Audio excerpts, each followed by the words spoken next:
রাধে রাধে বন্ধুরা। তো আজকে আমি এই লাড্ডু সোনার অঙ্গরাগ করব।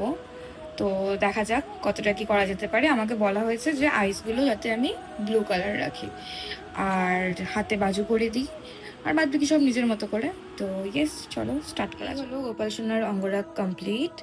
আমাকে যেমনটা বলা হয়েছিল সেভাবেই করেছি, যেরকম ব্লু আইসটা, দেন হচ্ছে এই যে মাথার উপরে আমার লাড্ডুর যেরকম কার্লি হেয়ারটা বোঝানোর জন্য গোল্ডেন দিয়ে এই জিনিসটা করা সেটা, তারপরে গলার হার যেরকমটা ভরাটভাবে করতে বলেছিল সেটা। আসলে আমি প্রথম দিকে একদম সিম্পল রেখেছিলাম, কিন্তু ভরাট লাগতো, তারপরে আমি ভরাট এর মধ্যে আর কি করে দিয়েছি। হাতের বাজু। তো ইয়েস, এই হলো গোপাল সোনার ফুল সাজের পর দেখতে কেমন লাগছে জানি। আর যারা চাইছো যে তোমরা তোমাদের গপুদেরকে সাজাবে, তারা কিন্তু অবশ্যই পাঠাতে পারো।